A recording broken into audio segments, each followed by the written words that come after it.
Dieu vous bénisse. Que le Seigneur vous bénisse richement. Je vous aime tellement beaucoup.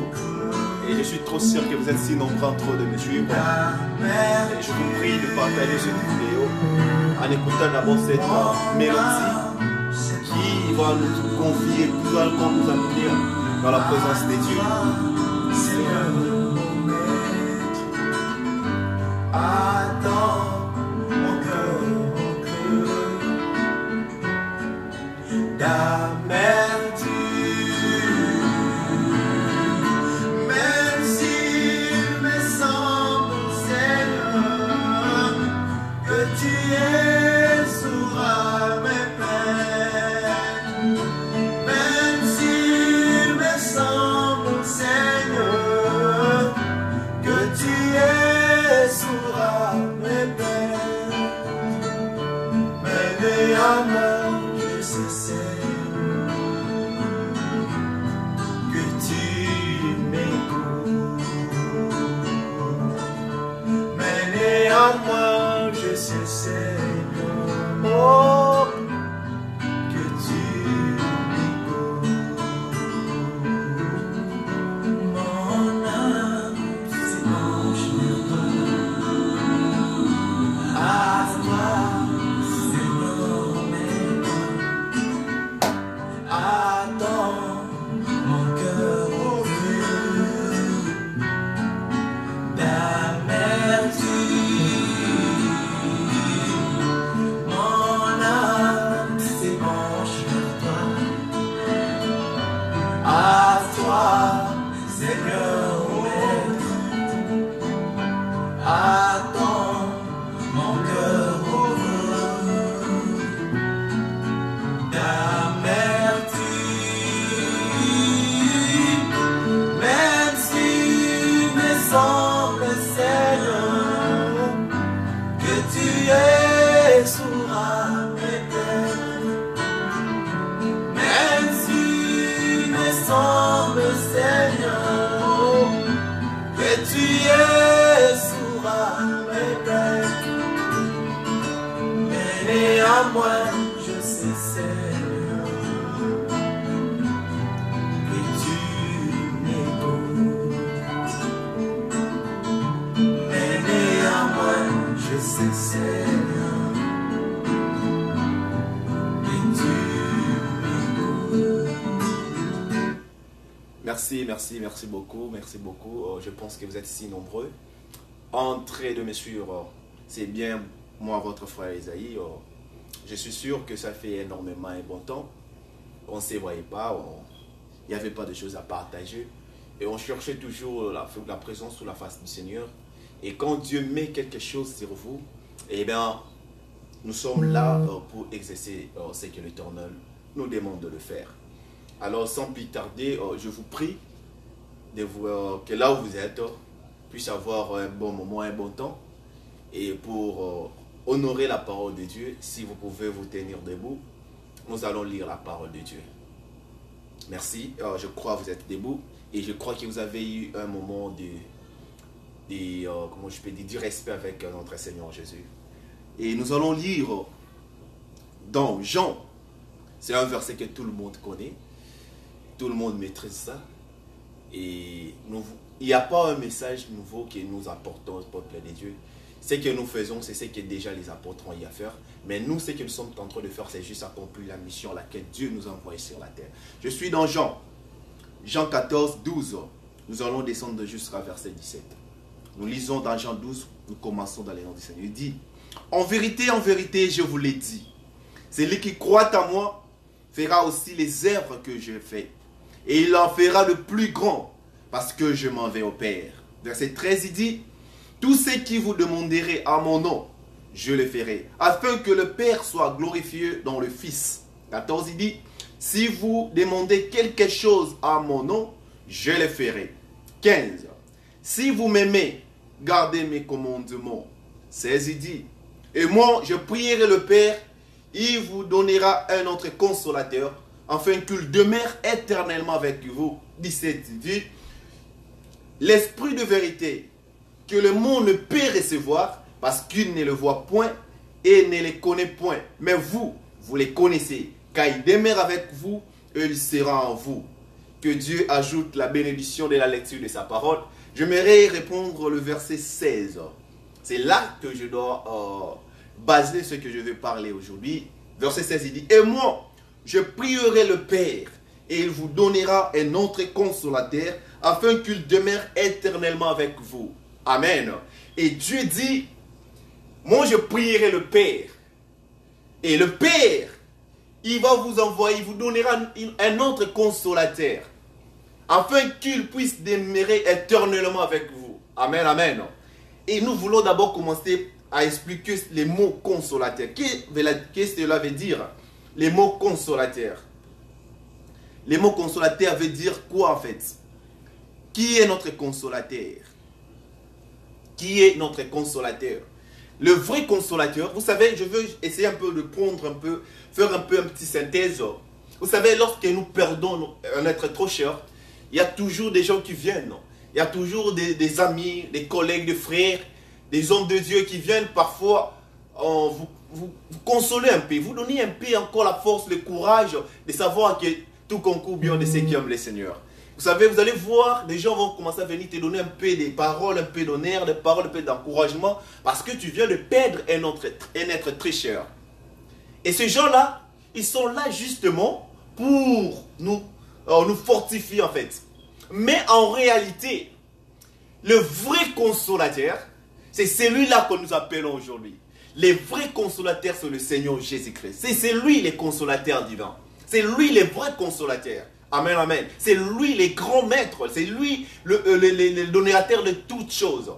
C'est lui le vrai consolateur. Alors, qu'est-ce qu'un consolateur en fait? Un consolateur, juridiquement, c'est un défenseur ou un avocat. Mais quels sont les rôles d'un avocat ou quels sont les rôles d'un défenseur? Ce sont des gens qui défendent leurs clients. Ça, c'est juridiquement. Ce sont des personnes qui viennent, lorsque vous amenez quelque chose, et ces personnes-là viennent pour vous défendre. Et ce sont des défenseurs, ce sont des avocats. Ce sont aussi des consolateurs en fait. Ce sont des gens parfois que tu avais perdu quelque chose. Peut-être tu avais perdu tes meubles, tes maisons. Peut-être tu as perdu la voiture, peut-être tu avais perdu quelque chose, peut-être tu avais perdu la joie. Et ces gens-là viennent pour que tu puisses encore revivre la joie. C'est ça, en fait, ce sont des avocats, les consolateurs. Mais aujourd'hui, moi, je n'aimerais pas parler d'un consolateur humain. Parce que souvent, les consolateurs humains, que je peux être moi qui est devant vous, parfois tu peux gagner le procès. Parfois, tu ne peux pas aussi gagner le procès. Mais nous avons un véritable consolateur. Même si tu perds l'espoir, même si tu perds, tout le monde t'abandonne, même si tout le monde te délaisse, mais lorsque lui vient, il demeure éternellement avec toi, peu importe le vent, peu importe les vallées, il est un véritable consolateur. Il va toujours te consoler parce qu'il dit, moi je prierai le Père. Il vous donnera un autre consolateur. Le consolateur en question, c'est le Saint-Esprit dans l'âme. Lorsque quelqu'un reçoit Christ comme sauveur dans son cœur, il a reçu automatiquement un consolateur. Pourquoi? Parce qu'à chaque fois, même si tu peux tomber, même si tu peux arriver à un moment où tu ne vois pas qu'est-ce que tu dois faire, lui il va venir, il va te tapoter sur les épaules, il dit mon fils, prends bien courage, comme il avait fait à Josué. Un jour Josué, Moïse il était l'air guide. Moïse, il était l'air, je peux dire, boussolaire. C'est lui qui dirigeait les enfants d'Israël. C'est lui qui les conduisait. C'est lui qui leur montré le chemin. Qu'est-ce que l'Éternel disait? Mais à un moment à l'autre, Moïse n'était plus, Moïse était mort. Alors tout le monde était devenu effrayé. Tout le monde était un peu, commençait à se poser des questions. Mais un véritable consolateur est venu. Il est venu vers Josué, il a dit, Josué, ne sois pas triste. Sois calme, je serai avec toi. Comme j'étais avec Moïse, mon serviteur. Parce que Moïse, il était Dieu pour Israël, mais en réalité, il y avait une autre personne qui dirigeait Israël. C'était Dieu lui-même. Mais il avait fait Moïse Dieu pour son peuple. Est-ce que je me fais comprendre? Non, je vais parler d'un consolateur, le véritable consolateur, le consolateur divin. C'est lui qui vient chaque fois quand vous tombez. C'est lui qui vient vous chuchoter dans l'oreille. C'est lui qui vous parle. C'est lui qui vous dit C'est lui qui vous oriente. C'est celui-là que je parle aujourd'hui. Le véritable consolateur. Le véritable qui inspire. Lui qui vient pour vous enlever un peu le saleté. Lui qui vient pour vous prendre ce que vous avez perdu et vous donner encore la joie. Il vous donne encore l'espoir. C'est comme cet homme-là dans la piscine de Bethesda. Cet homme-là avait tout perdu. Cet homme-là n'avait plus l'espoir. Il n'y avait personne qui pouvait lui jeter dans la piscine. Alors, dans la piscine, il y avait une onction qui descendait. Il y avait un Dieu qui descendait dans la piscine. Alors, cet homme n'avait plus de consolateur, bien sûr, parce que c'était un homme qui était déjà malade pendant 28 ans. Ils n'avaient plus l'espoir. Ils ne savaient pas qu'est-ce qu'ils pouvaient faire. Parce que tout le monde lui regardait. Ils se disaient, ah ben il est déjà malade, il va qu'à mourir. Et tout le monde ne pouvait pas se souvenir, ne pouvait pas faire quelque chose de bien pour lui. Mais il y a un jour, un véritable consolateur est venu. Et lorsqu'il a vu, il a dit, mon fils, il lui a juste posé la question. Il dit, veux-tu être guéri? C'est celui-là que je suis en train de parler. Un véritable consolateur. Et c'est lui qui vient. Et c'est lui qui vient chaque fois quand vous avez plus d'espoir. Lorsque vous avez tout perdu, le consolateur vient et il vous prend. Et lorsque le consolateur vient, il vous console même dans votre âme. Il vous donne encore une nouvelle chance. Il vous donne encore notre espoir. C'est celui que j'appelle moi le véritable consolateur. Le consolateur divin, bien sûr. Le consolateur, il peut venir vous dire, il dit, ne perds pas l'espoir. Sache que je suis Dieu. Ne t'abandonne pas. Ne te laisse pas. Prends courage. Fais mon travail. Je serai avec toi à ton côté. Pendant que tout le monde va commencer à rigoler. Pendant que tout le monde va commencer à se parler à mal de toi. Mais Dieu, quand il te regarde, il dit, je sais que tu es un vrai soldat. Je sais que tu es là pour combattre. Je sais que tu es là. Alors moi, je peux te parler, toi qui me regardes.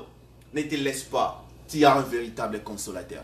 C'est le Seigneur Jésus-Christ. C'est lui le véritable consolateur. Mais pourquoi Dieu avait dit qu'il faut que lui puisse aller? Pourquoi il devrait nous envoyer notre consolateur, le Saint-Esprit? Pourquoi? Parce que la Bible dit, d'accord, il dit que la plénitude, toute la plénitude était corporellement en Jésus-Christ. Lorsque Jésus était sur la terre, les disciples ne pouvaient rien faire. Pourquoi? Parce que tout ce qu'ils pouvaient faire, la plénitude était corporellement en Jésus. Alors il a fallu que Dieu puisse retourner, qu'il puisse nous envoyer notre consolateur. Dans Actes, il dit là-dedans, les disciples de Jésus devant cet temple, ils ne pouvaient rien faire parce qu'ils n'avaient pas quelque chose. Alors Dieu leur avait dit, il dit, ne partez pas encore. Soyez calmes, je dois vous envoyer notre consolateur. Alors lorsqu'ils sont entrés dans la chambre haute, ils ont reçu le baptême du Saint-Esprit dans leur âme. Alors ils ont commencé maintenant à lui faire le travail. Parce qu'il y a un consolateur. Ils étaient là effrayés, ils ne savaient pas qu'est-ce qu'ils devaient encore faire. Souvent, il y a une chose que je vais souligner là-dessus. Ce n'est pas parce que tu es tombé que Dieu t'a oublié. Non. Ce n'est pas parce que il y a des choses qui se passent tout autour de toi que Dieu t'a oublié. Mais lorsqu'il y a des choses qui se passent tout autour de toi, Dieu te regarde. Il veut voir si réellement tu vas prendre une position pour sa parole. Dieu, on reconnaît un véritable croyant, un véritable chrétien. Ce n'est pas parce que tu pars à l'église chaque dimanche. Ce n'est pas parce que tu pars, tu chantes, parce que tu prêches, non. On reconnaît un véritable enfant de Dieu. On reconnaît un serviteur de Dieu lorsqu'il veut prendre les risques. C'est-à-dire, tu dis, peu importe ce qui m'arrive, je vais prendre ma croix et je vais te suivre, Seigneur. Je vais prendre ma croix et je vais te suivre. Pourquoi le suivre? Parce que tu sais une chose, que tu as un véritable consolateur dans ton côté. Est-ce que quelqu'un peut me dire amen?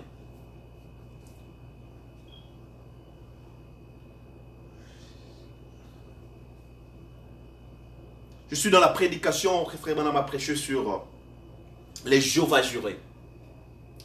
Paragraphe 38, frère Branham dit ceci. Il dit, remarquez ensuite, lorsque Abraham avait 100 ans, et nous en avons, dans le chapitre, il dit dans le livre de Genèse 17, il dit, ce qui fait c'est que Sarah avait 90 ans, il continue à rendre gloire à Dieu, louant parce qu'il croyait sa parole. Il savait que c'était la vérité, Et Dieu était apparu une fois de plus à Abraham. Et cette fois-ci, quand il lui est apparu, il lui est apparu sous le nom du Dieu Tout-Puissant. Et le Dieu Tout-Puissant, en hébreu, c'est El Shaddai. Eh bien, le mot El signifie Dieu. Shad veut dire le Saint. Le Saint comme celui d'une forme. Shaddai, c'est aussi au pluriel, porteur de sang. Donc, il est apparu à Abraham comme le Dieu porteur de sang. Le fort. Je suis ta consolation. Je suis ta force. Tu es devenu un vieux homme, Abraham. Tes jours sont finis à considérer ta force. Mais moi, je suis El Shaddai. Pas avec un juste saint, mais avec deux saints. Il était blessé pour nos péchés. C'est par ses maîtres-cires que nous avons été guéris. Je suis El Shaddai. Repose-toi simplement sur mon sein et tête pour récupérer la force. Amen. Il dit, et il est toujours le Dieu Tout-Puissant sur qui tout enfant croyant d'Abraham peut se reposer. S'il est pécheur, il est Jéhovah Jireh. Là, c'est un saint. S'il est malade, il est Jéhovah Rapha. Là, c'est sur l'autre saint. C'est juste comme un petit enfant malade, agité et faible. Sa maman le prend et le place sur son sein. Et le petit enfant se met à se restaurer auprès de la maman à travers le sein. Et nous qui avons perdu notre santé, qui sommes malades, qui sommes fatigués, que faisons-nous? Nous venons à Jéhovah par la foi. Nous nous reposons sur son sein. Sa présence est là et nous nous restaurons à travers sa promesse. Le fils d'Abraham n'a pas peur de faire cela. Devant n'importe quoi. Il croit toujours cela. Il y s'accroche. Le fils d'Abraham. Parce que Dieu, il est El Shaddai. Amen, amen. Dieu, notre Dieu, il est le Dieu El Shaddai. Lorsque Abraham, il était devenu un peu âgeux, Abraham n'avait plus l'espoir. Abraham ne savait plus quoi faire. Abraham, il était un peu délaissé. Un jour, lorsqu'il a vu Christ sur le champ de Mambré.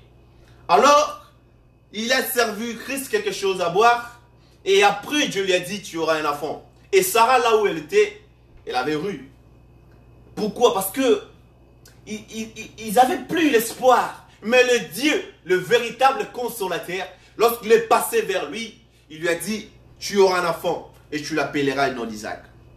Le véritable consolateur. Même toi qui me regardes, peut-être que depuis que tu es marié, tu n'as pas encore d'enfant. Il y a tes amis, il y a tes frères qui se moquent de toi. Il y a tes collègues qui parlent mal de toi. Même toi qui, peut-être que ta vie n'était pas bien. Laisse-moi te dire que tu as un véritable consolateur. Le véritable Dieu. Le Dieu qui écoute toutes choses. Car la Bible dit dans Matthieu 6, il dit, lorsque vous voulez prier, entrez dans un lieu secret. Vous avez un Dieu secret, lui qui vous coûte un secret, et il vous fera en sorte que vous puissiez vous prospérer. Je suis en train de parler d'un sujet tellement bien sur un consolateur. Nous avons des consolateurs sur la terre, mais nous devons savoir que le véritable consolateur, c'est le Seigneur Jésus-Christ. Maintenant, dans la prédication, que c'est que le Saint-Esprit? Que c'est que le Saint-Esprit? Madame dit, dans paragraphe 95, il dit ceci. Regardez ensuite, nous voyons que quand nous venons à lui, car c'est lui, il dit Hébreux 4, qui est entré dans les repos de Jésus, se repose de ses œuvres du monde, comme Dieu se repose des siens. Quand il a créé le monde, pour ne plus jamais revenir à là-dessus, jusqu'à quand êtes-vous scellés du Saint-Esprit? Jusqu'au jour de votre rédemption, les voilà, se repose cette consolation, cet avocat, ce libérateur. Oh, des fois, je suis agité, des fois, je suis béni. Cela nous est promis. Il y a une question, on l'a posée à Frère Branham. On le dit, cela nous est-il promis, Frère Branham? Et c'est prouvé par la Bible. Très bien. Prenons Joël. Vous savez, Le baptême du Saint-Esprit que le Seigneur nous donne, il ne nous donne pas pour 3 jours. Il ne nous donne pas pour 4 jours. Il ne nous donne pas pour 3 jours. Mais lorsque Dieu vous scelle par le baptême du Saint-Esprit dans l'âme, c'est pour l'éternité. C'est pour votre rédemption. C'est ça. Le Seigneur nous donne ça pour notre vie éternelle. Pour notre vie éternelle. C'est ça ce que l'Éternel nous donne. Je suis en train de parler sur le véritable consolateur. Le consolateur divin est celui qui vous supporte. Et celui qui ne vous laisse pas. Et celui qui vient à chaque fois quand vous l'appelez.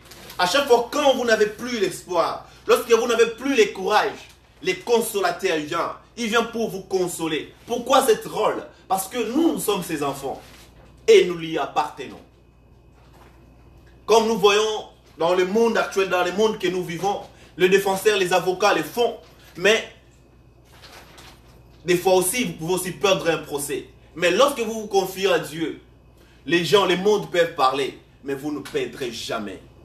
Parce qu'il est le véritable consolateur. C'est pourquoi je suis en train de parler sur un consolateur.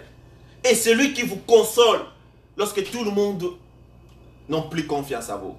Lorsque les mondes n'ont plus besoin de vous. Lorsque tout le monde vous abandonne. Lui, il vient pour vous consoler. Il console mieux que les humains. Il donne les idées mieux que les humains.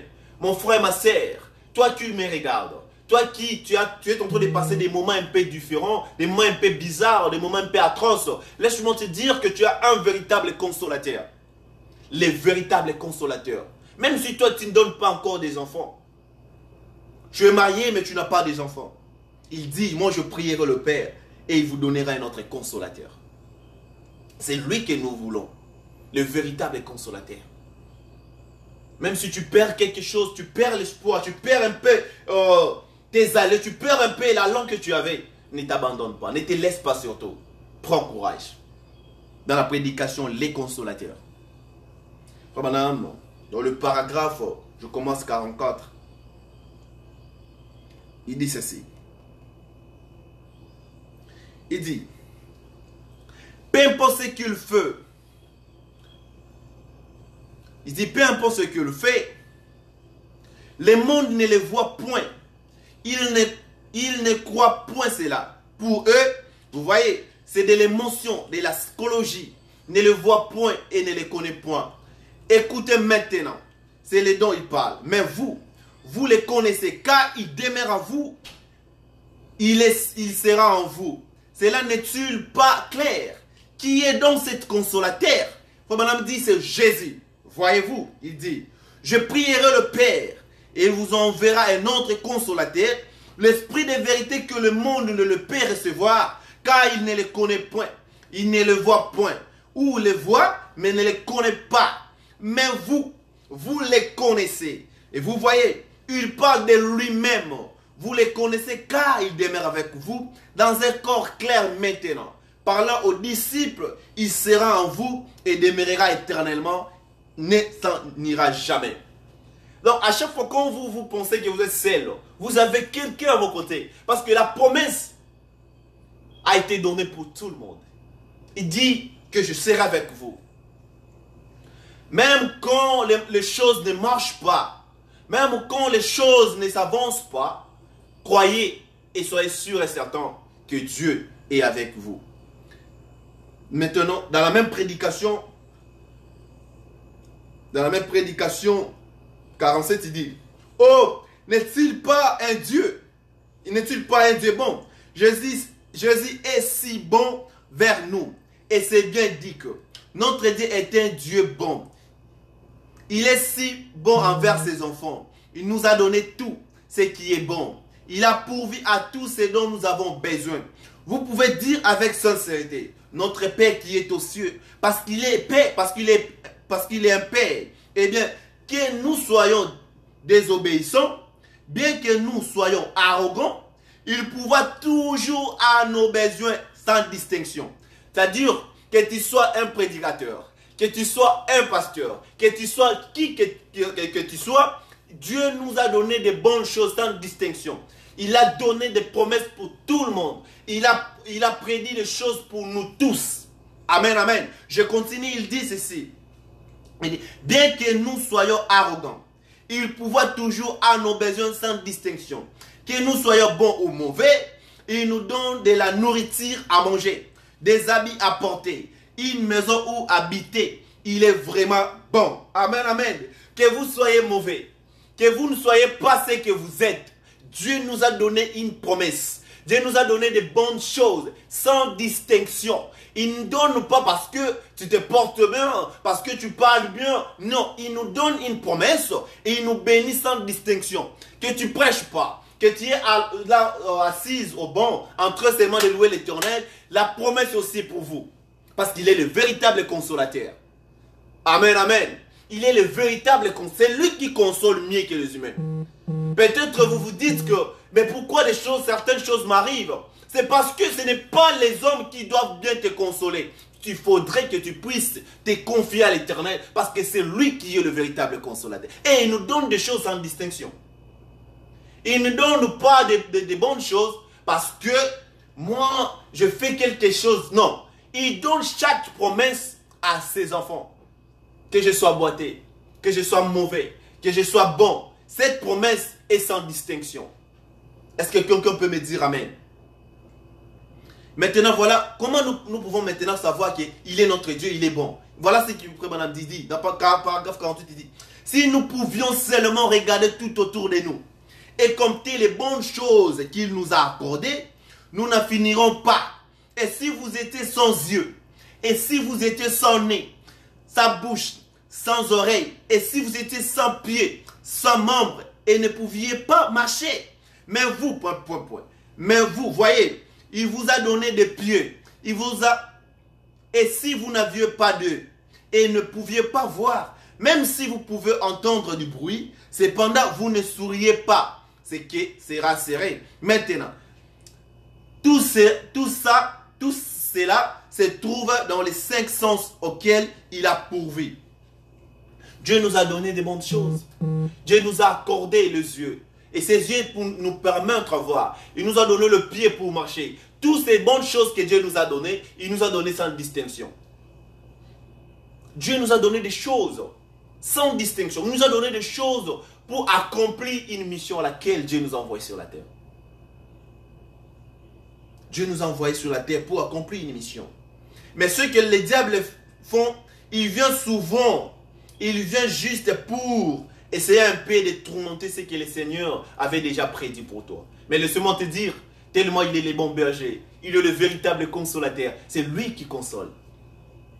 C'est lui qui nous console. C'est lui qui prend, il nous défend. Maintenant, dans la même prédication, 114. Il dit ceci. Là maintenant il parlait un peu de l'histoire de Job et puis d'Abraham. Mais je prends directement pour ne pas aller trop loin. Il dit, vous savez Job, à son temps avait dit, même s'il me tue, j'espérerai en lui. Il était ancré à la parole. Il savait ce que la parole disait. Et c'était ça sa consolation. Recevoir la chose et la posséder, c'était cela sa foi. Amen, amen. Job, quand il souffrait, sa femme pouvait lui dire, maudit c'est Dieu. Et afin que tu puisses mourir. Il a dit, je sais une chose, c'est que moi je connais, je sais que cet homme m'avait visité. Je sais qu'un jour quand j'étais encore pécheur, il m'avait pris dans le péché. Il m'a fait ce que je suis aujourd'hui. Peu importe ce qui peut m'arriver, peu importe ce que le diable peut faire de moi, moi je sais qu'un jour, cet homme m'avait visité et il m'avait scellé de son esprit. Job a dit, il dit, je sais une chose. Je sais que même si mes enfants sont en train de mourir, mes brebis, tout le monde est en train de partir, je sais une chose. Il a dit, je sais une chose. J'ai une consolation. L'Éternel m'a donné. L'Éternel a repris. Je sais que son nom soit toujours loué. C'est-à-dire que même dans les épreuves, nous ne devons pas abandonner. Parce que je sais une chose que Dieu m'avait un jour visité. L'expérience personnelle que j'ai eu à faire avec Dieu, c'est ce qui fait que je puisse toujours être attaché. j'avais pas cru le message, ou soit je suis pas le Seigneur parce qu'il y a une personne qui m'appelle d'être toujours connecté avec lui. Non, il y a une autre personne qui m'avait appelé. Et mais à chaque fois quand je regarde, que je suis en train un peu de tituber, je regarde, je sais qu'il est toujours côté de moi, le véritable consolateur.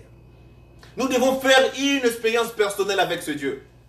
Et là, tu vas comprendre l'importance de ces véritables consolateurs.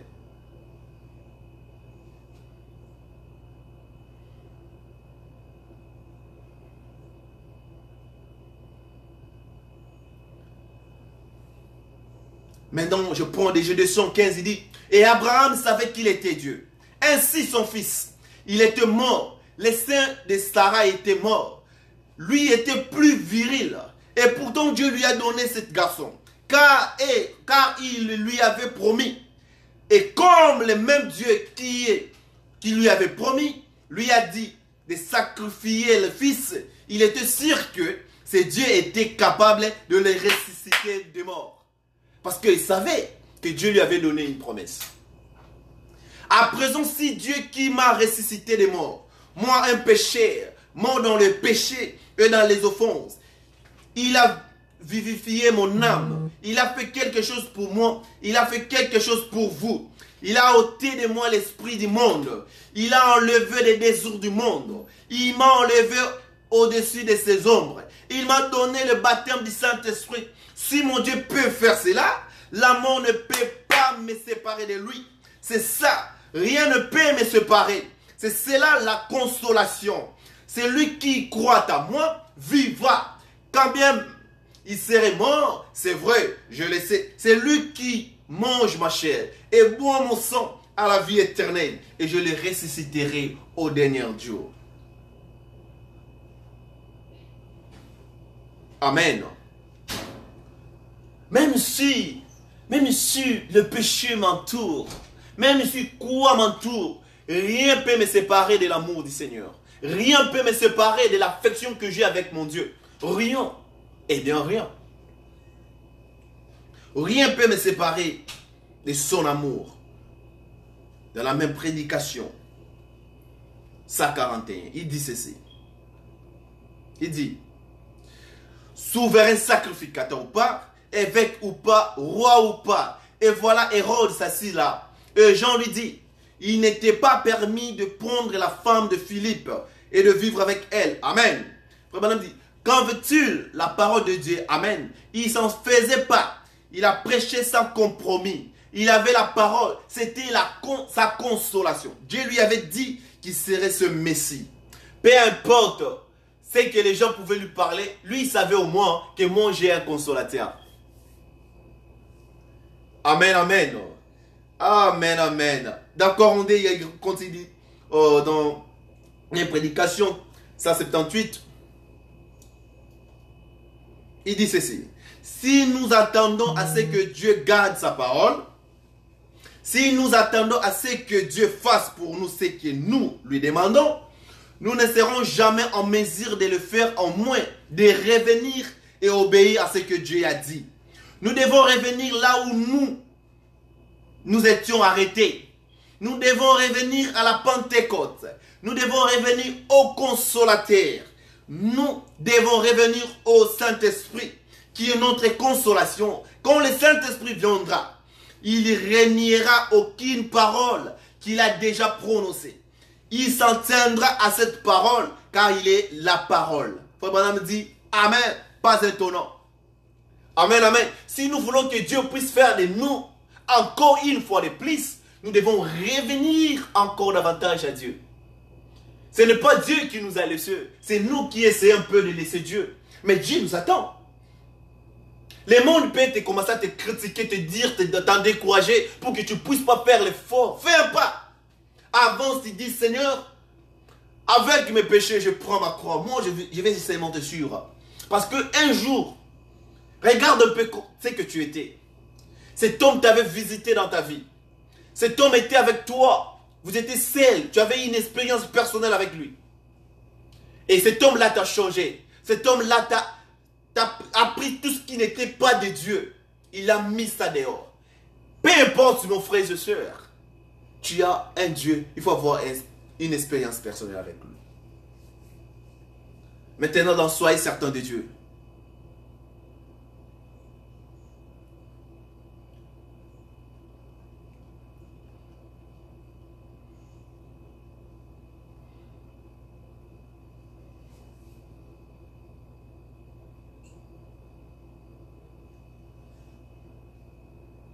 Non, dans l'amour divin. Dans l'amour divin. Paragraphe 53, frère Branham dit ceci.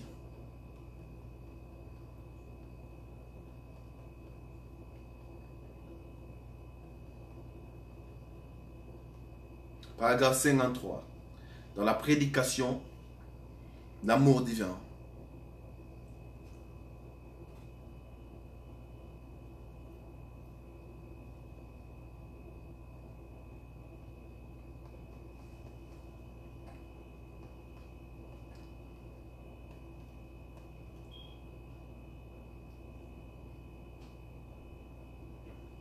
Il dit ceci, excusez-moi.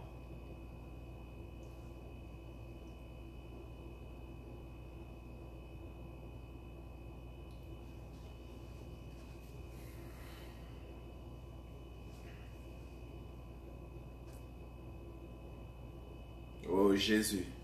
Donc nous devons toujours comprendre qu'il y a un consolateur divin qui vient à chaque fois quand nous perdons l'espoir, lorsque nous n'avons plus l'espoir, lorsque nous avons le chagrin dans nos cœurs. Il y a quelqu'un qui vient pour nous consoler. Et c'est lui le véritable consolateur. C'est lui le consolateur divin.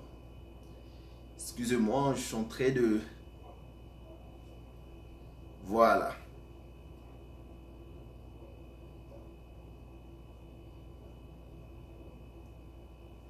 Voilà.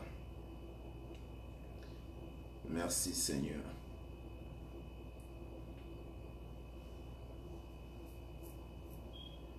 Oh. Voilà, amour divin. Voilà.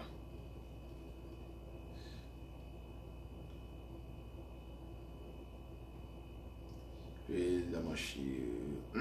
Ok. Amour divin.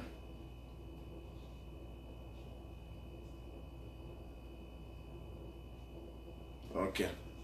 Maintenant, la prédication amour divin, paragraphe 53, il dit ceci.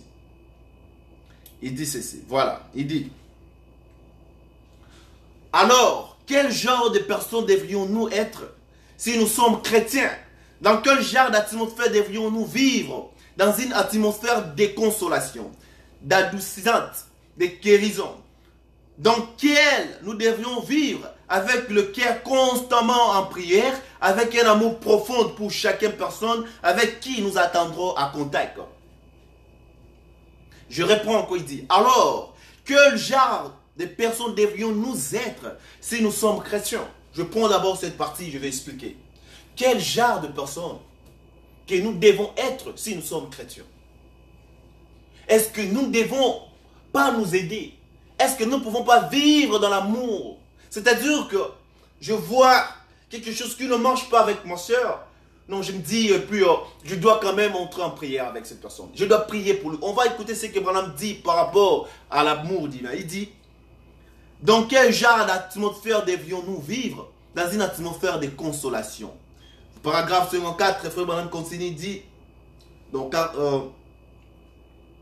48, il dit ceci, il dit, car vous êtes un créateur miniature, parce que vous êtes fils et filles de Dieu, peu importe combien vous avez été plongé dans le péché. Vous êtes toujours le fils et le fille de Dieu, parce que vous êtes tombé, dégénéré dans votre âme, dans votre esprit, mais Dieu est votre créateur. Et dans votre état de chi, vous êtes la création de Dieu, perdue, non achevée, dominée par les diables, c'est vrai. Mais malgré tout, vous êtes le fils et le fille de Dieu. Il dit, il ne veut pas que chacun périsse, mais que tous parviennent à la repentance. Voyez, Il a fait tout ce qui est possible pour les... C'est Dieu lui-même pouvait faire ceci. Donner les occasions à ses créatures d'accepter d'être ce qu'il veut que vous soyez. À nouveau de retour dans votre véritable état. Et personne, Papa il continue. Même prédication 55. Il dit ceci. Ici, il n'y a pas longtemps, un vieux homme mexicain là sur l'estrade. Quand il a couru sur l'estrade avec beaucoup de foi, il s'est prosterné à saisir son ressort. Je lui ai dit, ce n'est pas nécessaire avec l'aide de l'interprète, frère Espinosa. Ainsi, il s'est levé, il mit ses bras autour de moi et commença à avancer quelque part. Il était aveugle. Je l'ai regardé. Je l'ai regardé ce vieux pied fripé. Il n'avait probablement jamais porté de paire de chaussures de sa vie. J'ai regardé mes chaussures pour voir si elles lui conviendraient. Je lui ai redonné mes chaussures. Et j'ai regardé, il était plus large des épaules. Un homme fort, il pesait 100 kilos, quelque chose. Je pense qu'il n'aurait pu porter mon manteau. Et comme il s'est tenu là, le cheveu gris, je pensais à mon papa. Je pensais si papa avait vécu jusqu'à cet âge, il aurait environ le même âge que cet homme. Il dit, et l'amour pour cet homme est entré à moi. Et lorsque je pensais ainsi, peut-être n'a-t-il jamais eu des repas convenables toute sa vie. Peut-être s'est-il jamais assis à une table de toute sa vie. En plus de tout ceci, marchait seul dans les ténèbres. Alors, quelque chose est entré dans mon cœur. Que Dieu soit miséricordieux. C'est un homme, c'est un frère. Ensuite, quand cela frappe, il y a quelque chose qui oint. Il y a une création qui entre de s'émouvoir aux électeurs. Il dit, c'est protégé vers cette personne. Après quelques instants, je l'ai entendu hurler. Quelque chose par-dessus mon épaule. Il a hurlé. Je vois. Madame dit, qu'est-ce que c'est? L'amour divin. La compassion avait été projetée par le Saint-Esprit dans cet homme. Et par cela, au bout du chemin, là où il ne pouvait point, on ne pouvait rien faire. Et l'amour a pris sa place. L'amour a fait rencontrer l'amour. Ensuite, la grâce souveraine est entrée en action. Et Dieu, par la grâce souveraine, a restauré la vie de cet homme. Voyez, d'abord, vous devez entrer dans cette pensée. Amen, amen. Lorsque votre frère est peut-être malade, lorsque votre soeur est peut-être malade, vous devez d'abord commencer à entrer, à penser avec cette personne pour que l'amour puisse rencontrer l'amour, puisse faire l'action. Est-ce que quelqu'un peut me donner un amen? Amen. Amen. De la même prédication, l'amour divin. Paragraphe 56. C'est là où je viens de lire. Paragraphe 58. 59 maintenant. Il dit, c'est ainsi que vous devez faire envers un pécheur. Ça c'est maintenant l'ordonnance. Il dit, c'est ainsi que vous devez faire avec un pécheur. Beaucoup de gens prient pour les pécheurs. C'est très bien. Mais ce n'est pas la manière de gagner un pécheur. C'est votre affaire de gagner le pécheur. Vous les gagnez pas en priant pour lui. Vous les gagnez, frère Bernard répétit, vous les gagnez en lui parlant, en lui présentant Christ. C'est votre affaire. C'est votre devoir. C'est de gagner le pécheur. En leur parlant, en leur projetant l'amour de Dieu. Par la parole de Dieu, c'est ce qui gagne le péché. Quelqu'un dira, je n'irai pas à l'église, j'aime certainement cette femme, j'aime ces gars-là. Vous voyez, parce que vous les gagnez. Si vous restez à la maison, jusqu'à pour prier pour le péché, et que vous n'entrez jamais en contact avec lui, très peu de choses peuvent être faites. Mais, vous devez prier et ensuite aller. C'est exact. Allez et faites-les maintenant la projection de cet amour. Qu'est-ce que Branham voulait dire? Lorsque vous voulez gagner quelqu'un qui est un pécheur, vous voulez l'amener en Christ, c'est bien de prier pour la personne, n'est-ce pas? Mais ce qui est encore important, ce qui est encore très capital, c'est-à-dire lorsque vous priez, vous prenez encore le temps, vous disposez un temps de lui voir, c'est-à-dire aller en face de la personne, parlez-lui, montrez-lui de la parole, montrez-lui Christ, l'importance d'avoir Christ dans le cœur. l'importance d'avoir le Saint-Esprit dans l'âme. C'est par là que vous allez gagner un pécheur. Mais lorsque vous restez à la maison, vous dites que je vais juste prier afin ça va aller. Oui, trop peu de choses peuvent arriver. Mais lorsque vous priez pour la personne et vous avancez vers la personne qui est péchée, vous ferez en sorte, lorsque vous allez projeter cet amour que vous avez dans vous, projeter cela à la personne qui est un pécheur, il viendra à vous, il va venir vous rejoindre. C'est ça notre mission. Ce n'est pas lorsque vous trouvez un pécheur, vous commencez à prendre encore le pierre, vous lui jetez. Et on s'est dit, on sommes chrétiens. La chrétienté, ce n'est pas le faire de dire, mais la chrétienté, c'est un vie. C'est-à-dire manifester cela. Amen. Dans la prédication maintenant, soyez certains de Dieu.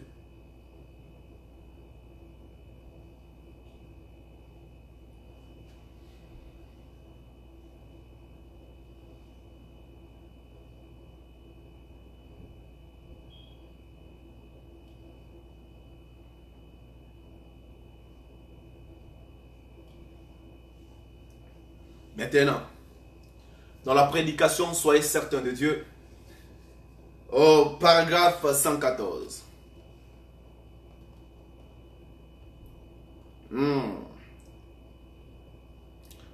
Paragraphe 114. Il dit ceci.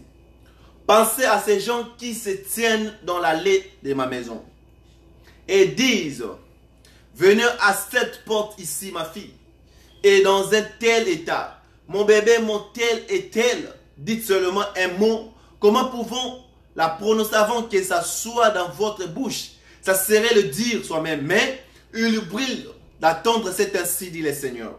Même prédication, paragraphe 15, il dit, et voilà que cela vient depuis l'autre côté du portail, parce qu'elle obéissait, et elle voyait des tristesses s'élever. Ainsi dit le Seigneur. L'épaule, là, le frère Branham, il est en train de parler un peu de l'histoire d'Élie et la femme dynamique.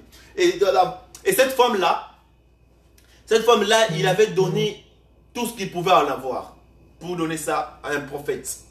Et Élie, tellement il savait qu'il avait quelque chose de Dieu, Élie était venu pour lui donner une consolation. Parce que Dieu lui avait envoyé. On continue, il dit, l'épaule ne se videra point complètement, ni la truche ne séchera point non plus, jusqu'au jour où l'Éternel Dieu fera tomber de la pluie sur face du sol.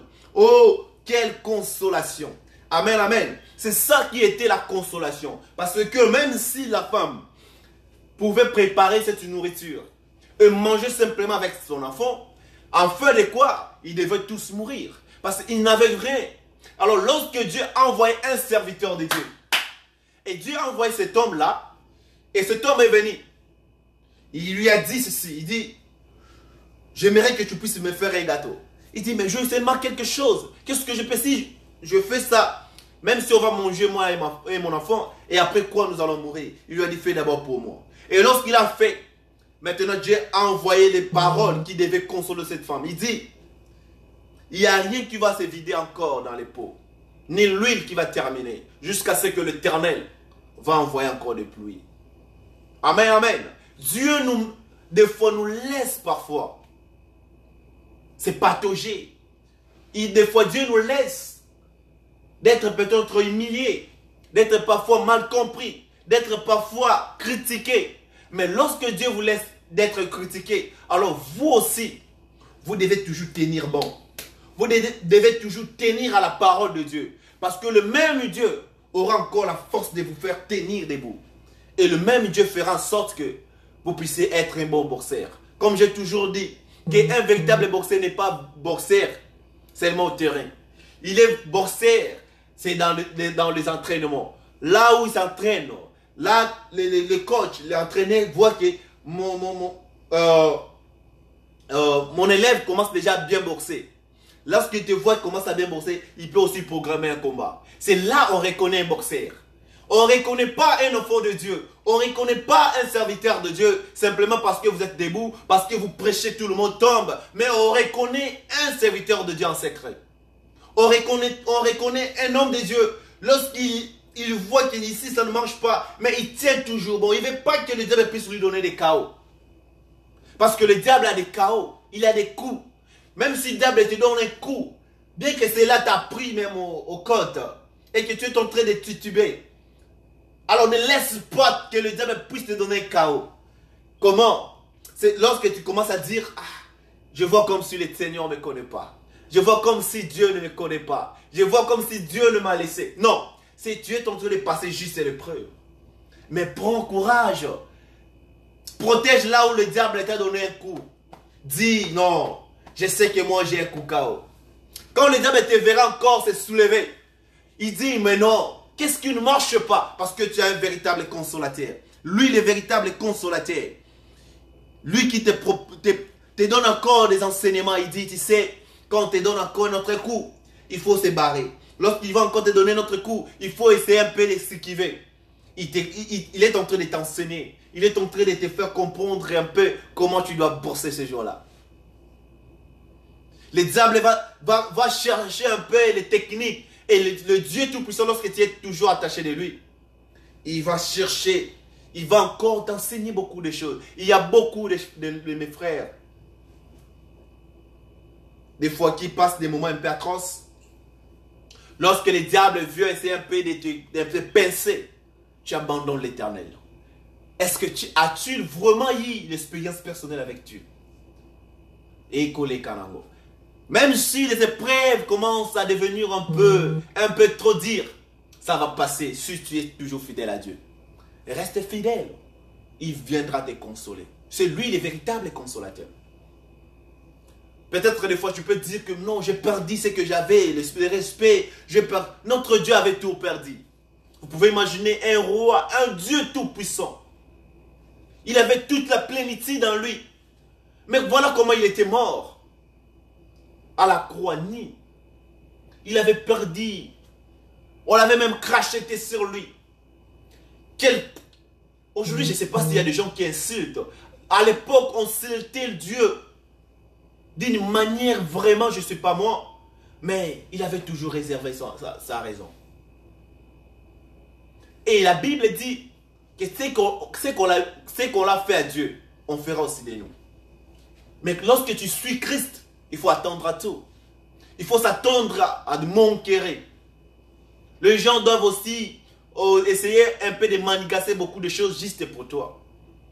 Mais que cela ne puisse pas t'enfaiblir. Que cela ne puisse pas t'enlever ce que tu avais porté pour Dieu. Tu avais porté un gant de combat. Peu importe les hypercuts qu'on est en train de te donner.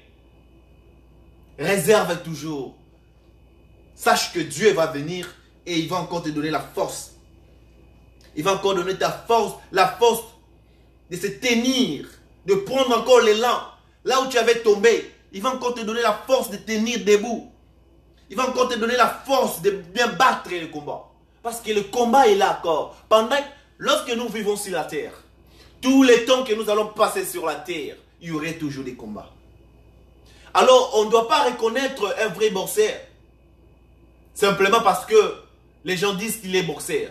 Mais on doit te reconnaître que tu es champion lorsque le combat finira. Quand le combat va terminer, c'est là qu'on reconnaîtra que tu étais un véritable boxeur.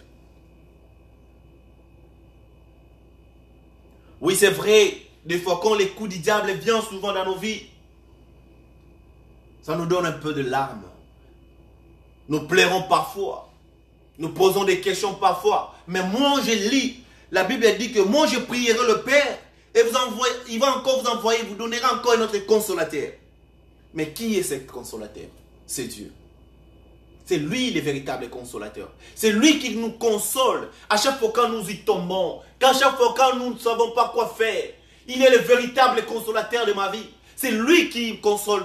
C'est lui qui me connaît. Là où tu es, tu sais que toi, Dieu te connaît. Là où tu es, tu sais que tu as vu une fois rencontrer ce Dieu. Tu sais.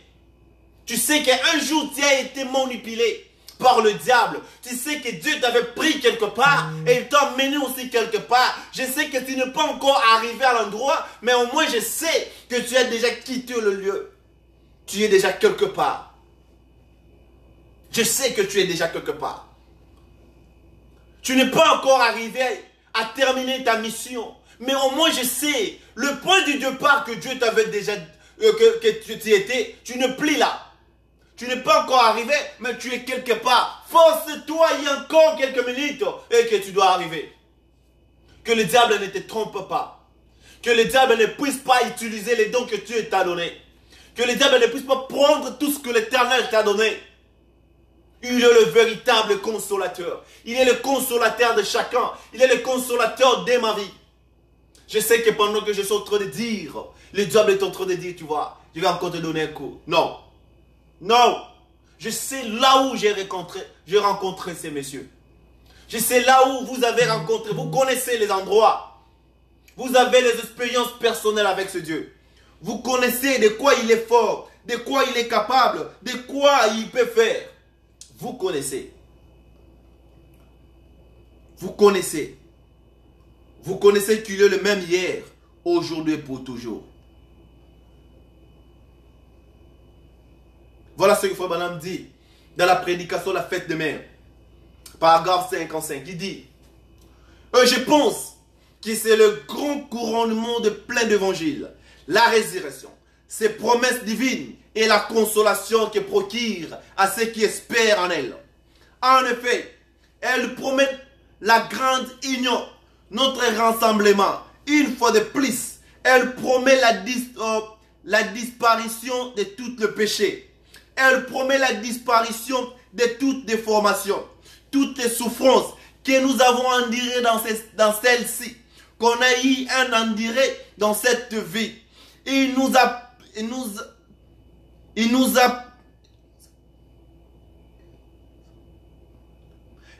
donc promis de la disparition de tout. Elle promet que même la mort perdra son emprise et que nous ressusciterons à la rassemblement de Jésus. Donc, à mon avis, la résurrection est la plus grande promesse de toutes celles qui sont dans les Écritures. C'est là que cela est scellé. Amen, amen. Dieu nous a promis quelque chose.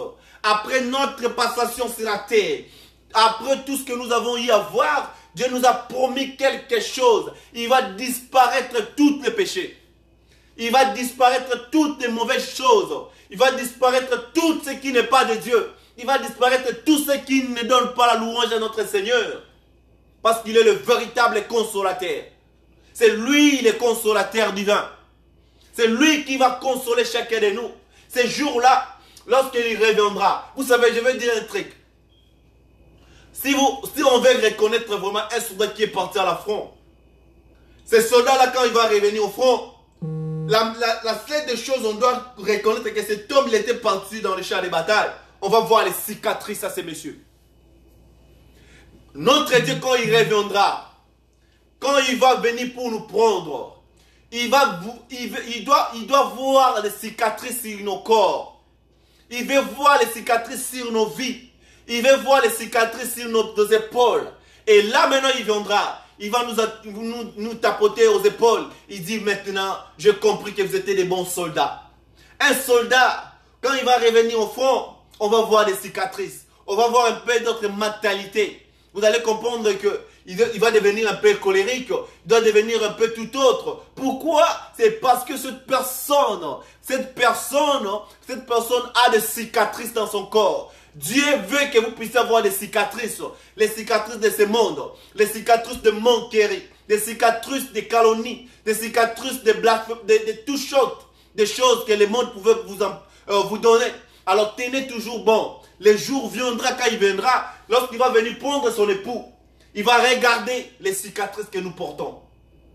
Et c'est là que nous allons être fiers de lui. Amen, amen. Frère dit dans la même prédication, paragraphe 59, il dit, combien ça sera différent ce matin-là, lorsque nous verrons nos bien-aimés, et que nous verrons ceux qui seront alors devenus, toutes les afflictions seront alors ôtées, tous les ennuis causés par les souffrances seront finis, il n'y aura plus les joues pâles, suite à la mort, plus de larmes coulant des yeux, la résurrection promet tout cela. Il n'y en aura plus de services funèbres. On ne tapotera plus sur les joues du bébé devenu comme un morceau de service funèbre. On apportera sur le jour du bébé des morceaux de pierre après que l'entrepreneur de pompe funèbre l'aura embaumé, fait la mise en forme, l'aura la maquillée et tout, pour lui donner un air naturel. On n'aura plus jamais besoin de là. Je pense donc, au moment où nous les verrons, là, nos bien-aimés, nos mères, le membre de nos familles, nos amis, et le voir alors là-dedans leur corps immortel, leur corps céleste, voir les traits de leur caractère, voyant comment ils se conduisent avec cette douceur et cette âme calme, plus de nervosité ni de panique. Le voilà, irressemblance du Seigneur Jésus. Ça sera un jour merveilleux. Le jour où nous allons voir notre Christ, ça sera un grand jour, un jour merveilleux, un jour où on doit louer le Seigneur, un jour où on doit acclamer notre Dieu. On verra nos frères, on verra nos sœurs. Il y a d'autres qui sont morts en Christ. Nous les verrons. Je verrai ma mère, je verrai mon frère, je verrai les hommes de Dieu. Nous verrons tout le monde qui nous ont précédés lorsqu'ils sont morts en Christ. Et nous serons là, avec nos cicatrices, avec nos honte dans nos corps, avec tout ce que les diables essaient un peu de prendre, avec la haine, avec tout ce que l'ennemi, Dieu va voir cela. Oh, il dira, non mon fils, tu as bien combattu. Il dit, nous attendons tous avec patience. Nous désirons ardemment voir cette terre de consolation, où nous les rencontrons. Chacun pense à ses bien-aimés. Moi, je pense à toi, Élie. Peut-être à sa mère, je pense à elle, qui est partie. Quel jour ça sera lorsque vous les reverrez? Quel jour sera pour les papas, pour les frères, pour les bien-aimés? Quel sera ce jour-là? Ce jour-là, ce sera tellement fantastique. Ce jour-là sera tellement catastrophique. Ce jour-là sera tellement super métaphysique. Il y aura des larmes. Oh, je dirais, j'ai vu mon frère, je vis ma mère. Parce qu'il y a une consolation, il y a un consolateur. Il va nous consoler ce jour-là. Lorsque nous allons voir nos frères, lorsque nous allons voir nos bien-aimés, lorsque nous allons voir tous ceux qui nous ont précédés, ça sera un jour merveilleux. Ça sera un jour étrange. Ça sera un jour d'allégresse. Ça sera un jour de louange. Ça sera un jour où nous allons s'incliner à lui. Maintenant, dans la prédication, l'étape actuelle de mon ministère. Paragraphe 94. Il dit ceci. Dans l'étape actuelle de mon ministère. L'étape actuelle de mon ministère. Paragraphe 94.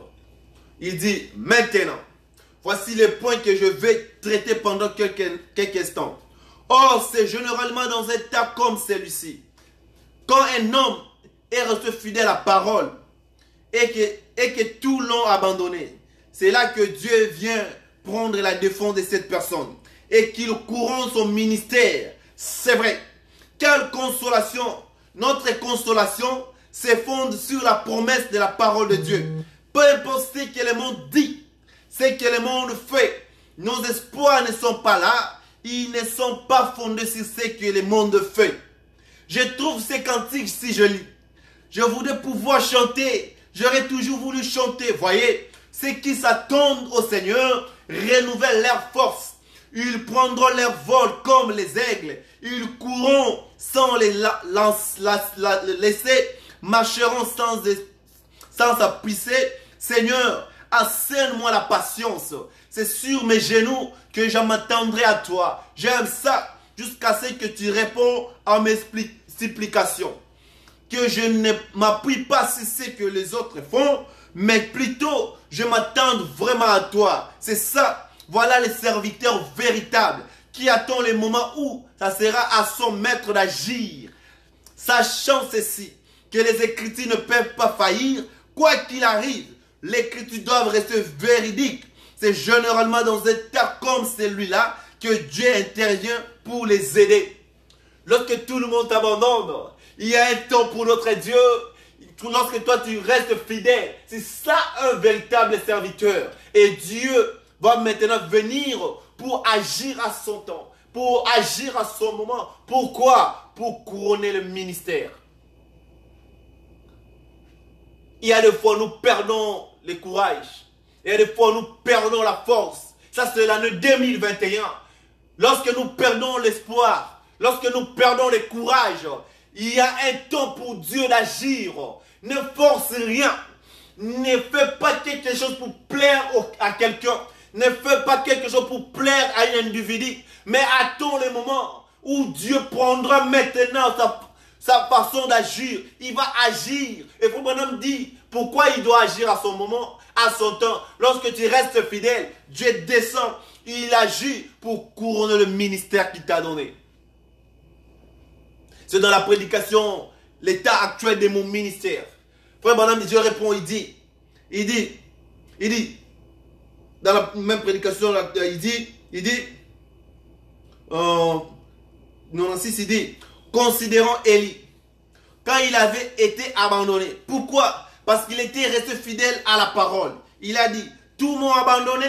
Il avait été excommunié de la société, de l'organisation, même de l'organisation nationale, de l'église nationale d'Israël. Les sacrificateurs et tout l'avaient expulsé. Il n'avait pas même ce que Paul avait, même pas un manteau, seulement un petit morceau de peau, de mouton ou de cuir drapé autour de lui. Et il était assis sur une montagne, était nourri par les oiseaux. Oh, messieurs, pourquoi? À cause de la parole de Dieu, parce qu'il était fidèle. Ainsi dit le Seigneur, c'est qu'ils étaient tous de la parole de Dieu, parce ainsi de tous devenus mondaines. La première dame du pays, Jézabel, avait lancé tout le monde et toutes ces choses, et les sacrificateurs avaient cédé à ça et tout. Tous les prédicateurs et tout, ils avaient collaboré à cette chose, mais pas Élie. Il restait fidèle à cette parole. Et c'est pour ça qu'on l'a abandonné. Si bien qu'il est si écrit, Seigneur, je suis celle qui reste et il cherche même à monter la vie. Mais Dieu lui a donné une consolation. Il a dit, j'en ai encore 7000 là-bas. Lorsque vous prenez part et vous voulez juste faire ce que l'Éternel vous demande de faire, laissez-moi vous dire que vous ne serez jamais compris. Les gens vont toujours vous abandonner. Les gens vont toujours vous critiquer. Les gens vont toujours faire en sorte que vous ne puissiez pas voir l'amour ou la façon de faire les choses de Dieu. Ça, c'est ce que les gens cherchent à faire de nous. Les gens ne vont pas vous laisser faire ce que l'Éternel vous demande. Maintenant, dans la prédication, dans sa présence, c'est là où je suis en train de chuter. Dans la prédication, dans sa présence, paragraphe 40 à 41. Il y a un temps où Dieu agit. Il y a un temps aussi, lorsque vous ne suivez pas les instructions de Dieu, Dieu va nous laisser. Mais Dieu ne va pas nous laisser parce qu'il y a un saut quelque part. Jusqu'à, Frère Branham dit, qu'est-ce que le Saint-Esprit dit? Que le Saint-Esprit, lorsqu'il entre, c'est un saut jusqu'à notre rédemption. Alors c'est toi qui laisses un peu le Seigneur. Alors tu sais que l'Éternel veut que tu rentres. Lorsque tu rentres au Seigneur, Frère Branham il dit, dans l'étape actuelle de mon ministère, il dit que non, vous allez commencer à voir. Il ne faut pas se précipiter. Il y a un temps où Dieu doit agir pour couronner le ministère. Il y a un temps où Dieu laisse parfois que cela arrive. Je me rappelle encore dans la prédication, l'influence des nôtres. Frère Branham, il dit que Dieu parfois laisse le chagrin, la séparation. Dieu laisse des épreuves qui arrivent pour que nous puissions retourner aux saints évangiles. Frère, lorsque les épreuves t'arrivent, lorsque les problèmes t'arrivent, ne dis pas que Dieu t'a laissé. Il y a un consolateur. Il dit, moi je prierai le Père. Il vous donnera notre consolateur. Voilà notre sujet de ce jour. Les consolateurs. Il est notre consolateur. Il est le consolateur divin. Dieu ne te laisse pas parce qu'il y a un sceau quelque part que Dieu t'avait donné. Mais juste, il t'a laissé parce que tu t'es mal conduit. Mais lorsque tu dois retourner à Dieu, il y aurait des tonnerres. Les gens ne vont plus te comprendre. Les gens vont rester dans le passé parfois. Mais toi, tu avances. N'attends pas que les gens puissent t'applaudir. Mais attends que Dieu puisse être d'accord avec toi. Est-ce que quelqu'un peut me dire amen? Parce que si tu attends que les gens t'applaudissent, mon frère, tu finiras toujours par pleurer aux gens. Mais si Dieu est d'accord avec toi, si Dieu, c'est lui qui t'avait appelé, si Dieu, c'est lui qui t'oriente, si Dieu veut que tu puisses faire ce que lui dit, peu importe ce que les gens peuvent dire, peu importe ce que le monde peut dire, toi fais ce que l'Éternel te dit, fais ce que l'Éternel te demande. Vous verrez, des mêmes personnes qui parlent mal de toi, ils viendront encore à toi. Pourquoi? Il y a un temps présent de ton ministère. Dieu va faire quelque chose. J'ai dit dans la prédication, dans sa présence, paragraphe 41, Frère dit, c'est là où je vais terminer. Il dit ceci. Comment puis-je aller au ciel? Comment pouvez-vous aller au ciel? Nous ne le pouvons pas. Nous n'avons aucun moyen pour le faire. Mais il y en a un qui a effrayé le chemin. Il est le chemin. Et comment arriverons-nous à lui? Par un seul esprit. Son esprit, nous sommes baptisés dans un seul corps qui sera ressuscité comme une arbitre. Nous quitterons la terre comme ces astronautes de séjour jusqu'à devant Dieu. Frère Madame dit amen. Certainement, le pécheur repentant n'ont pas à s'inquiéter. Quelqu'un est là à leur place. Amen, amen. Toi qui as péché, il n'y a maintenant pas une manière, un moyen pour toi d'aller au ciel. Mais lorsque Dieu te scelle, Dieu te donne le Saint-Esprit, maintenant lui-même sera là. Il va prendre ton chemin. Il va te conduire. Parce qu'il est le chemin, la vie et la vérité. Il va te conduire. Laisse-moi encore répondre. Il dit, comment puis-je aller au ciel? Moi qui suis péché. Moi qui suis un meurtrier. Moi qui suis un mauvais garçon. Comment je dois aller au ciel, Seigneur? Frère Branham, il me répond, il dit, comment puis-je aller au ciel? Comment pouvons aller au ciel? Nous ne pouvons pas, étant que le péché. Personne ne peut dire que moi je peux aller au ciel. Parce qu'il y avait quelqu'un qui avait frayé le chemin. Il avait vu Esaïe en train de se patauger dans la boue. Cet homme est venu. Il a pris ma place. Il a dit non, non, non, non, non. Il ne faudrait pas que ce petit puisse mourir. Il faut que moi je vienne, puisse mourir à sa place pour qu'il puisse effrayer, tracer un chemin pour ma vie. Pour toi, mon frère. Il dit, comment puis-je aller au ciel? Comment pouvait aller au ciel? Lui, il est le véritable consolateur.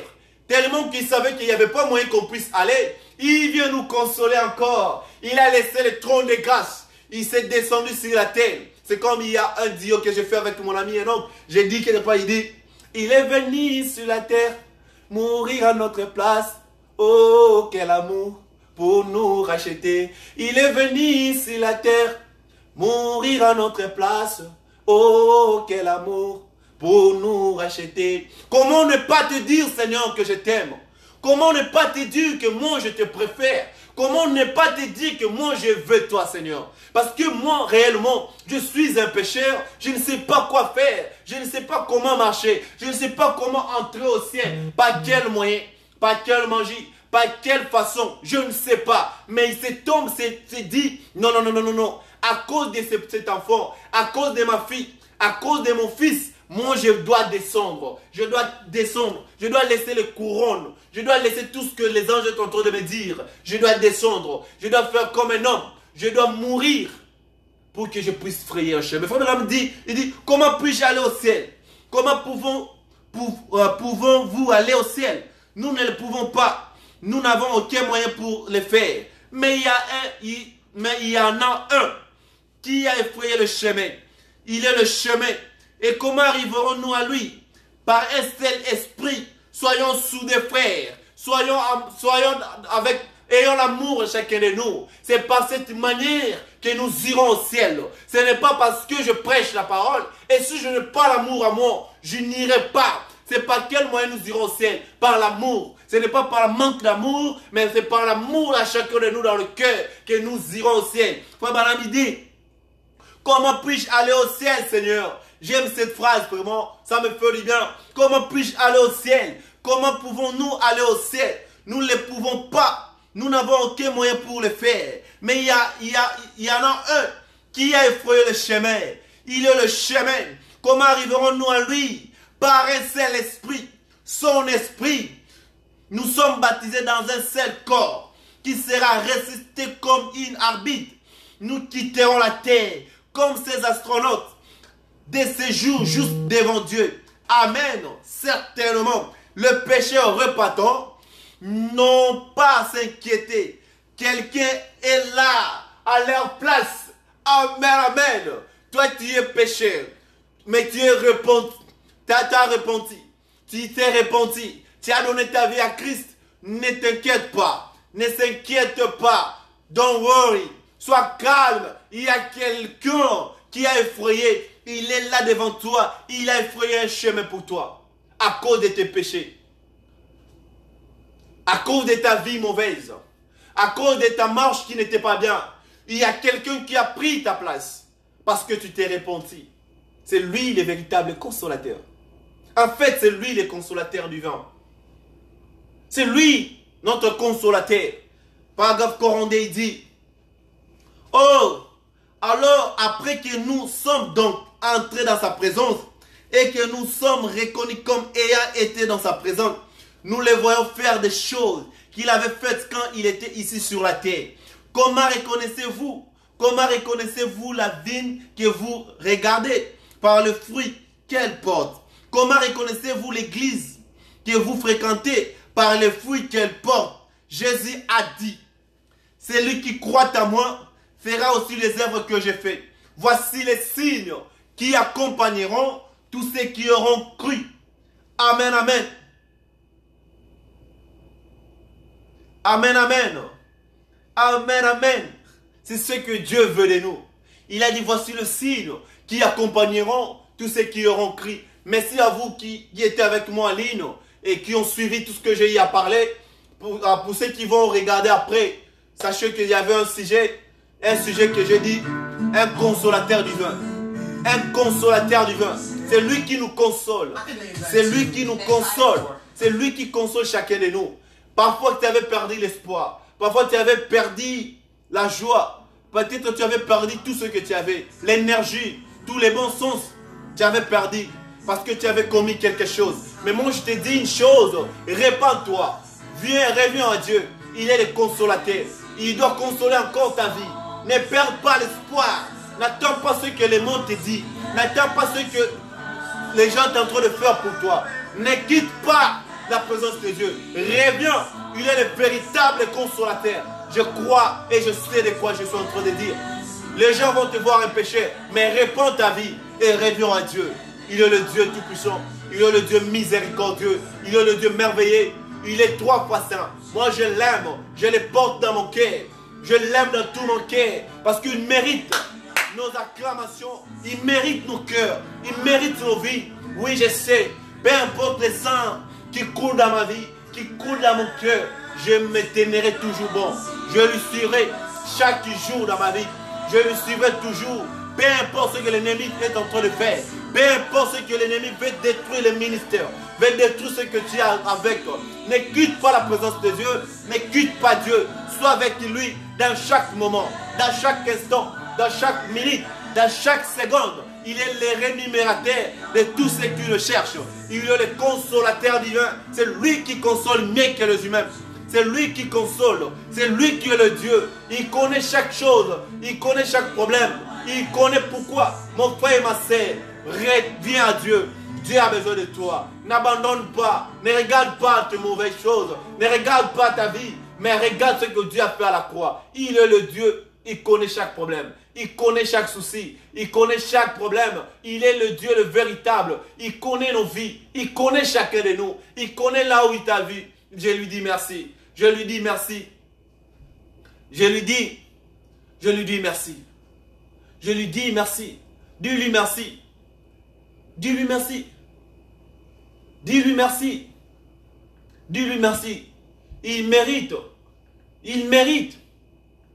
Il mérite tout. Il mérite tout. Regarde-moi. Toi, tu n'es pas mort. Dieu t'a protégé. Dieu t'a gardé. Il doit être notre soutien. Calmez ma peine. Calmez tous les mois, Seigneur. Là où vous êtes, je vais prier. Je vais prier avec vous. Je vais prier. Seigneur Jésus, nous venons d'écouter ta parole. Seigneur, qui suis-je? Je suis un pécheur, mais sauvé par ta grâce. Seigneur, j'ai confiance en toi. Je sais que c'est toi qui renouvelle. C'est toi qui changes la situation. C'est toi qui changes la vie. Seigneur Jésus, prends ce moment, la vie que j'ai menée l'année passée. Seigneur, laisse que l'année 2021, tes enfants puissent voir la main de Dieu. Tes enfants puissent voir la puissance vivifiante, la puissance de Dieu en haut dans l'année 2021. Seigneur, écarte-nous du plaisir, des choses du monde, Seigneur. Nous voulons être le feu. Nous voulons briller. Nous voulons donner la lumière au monde, Seigneur. Que nos vies puissent enseigner les autres. Que nos vies, Seigneur, puissent être concorde avec toi. Seigneur Jésus, je prie, Seigneur, que tu le fasses, Seigneur, à chacun de nous. Que tu fasses à mon frère, à mon bien-aimé qui me suit et ceux qui vont me suivre. Seigneur, laisse que, Seigneur, que tu sois les rémunérateurs, que tu sois les consolateurs divins de chacun de nous. Dans le nom de Jésus, dans le nom de Jésus. Seigneur, je crois ma prière que toi tu es le véritable. Tu es le véritable Dieu. Tu connais toutes choses. Tu connais nos faiblesses et tu connais nos efforts. Seigneur, j'ai confiance en toi. Je sais une chose, que toi tu ne peux pas commencer une œuvre et pour ne pas finir. Seigneur, fais cela. Au nom de Jésus. Au nom de Jésus. Seigneur Jésus, peu importe, Seigneur, les problèmes. Peu importe quoi, Seigneur. Laisse-moi me tenir toujours bon. Laisse-moi tenir toujours à ton évangile. Pour propager cet évangile dans l'extrémité du monde. Dans le nom de Jésus. Je crois, Seigneur. Au nom de Jésus. Au nom de Jésus. Sois avec nous. Dans le nom de Jésus-Christ. Merci, Seigneur. Sois avec mon ami Enoch. Sois avec mon ami François. Sois avec, le frère Selmo. Sois avec mon église en général. Sois avec mon pasteur. Sois avec ma femme. Sois avec tout le monde, Seigneur. Je crois que tu es le Dieu qui connaît chaque chose. Qui connaît chaque problème. Tu connais chaque instant. Je crois en toi. Dans le nom de Jésus. Que je demandais ainsi prier. Amen. Amen. Amen. Merci, méditer ce que nous venons de parler. Nous venons de parler sur un sujet, le consolateur. Le consolateur divin. Et on a eu à parler, dit que moi je prierai le Père. Et le Père vous donnera un autre consolateur. Merci beaucoup. Que Dieu vous bénisse. Quant à moi, je dis, nous allons nous retrouver quand Dieu va mettre encore quelque chose dans nos cœurs. Et nous le ferons pour édifier son peuple. Que Dieu vous bénisse. Nous vous aimons et nous vous portons au cœur. Que le Seigneur, la paix et la grâce puisse être votre partage dans chaque moment, dans chaque instant, dans chaque minute, dans vos familles, dans la voiture, au travail, au bureau. Que le Seigneur Jésus vous bénisse. Je vous aime beaucoup. Que la puissance puisse vous accompagner. Au nom de Jésus. Au nom de Jésus. Que Dieu puisse être le Dieu de ma famille. Que Dieu puisse être le Dieu de ma belle famille. Que Dieu puisse être le Dieu de chacun de vous. Je vous porte, que Dieu soit le Dieu de pasteur Yves et toute sa famille et son église en général. Que Dieu vous bénisse. Je vous aime beaucoup. Notre Dieu est fidèle. Merci beaucoup. Écoutez un peu cette mélodie. Quant à moi, je vous dis bye. Que Dieu vous bénisse. Oh,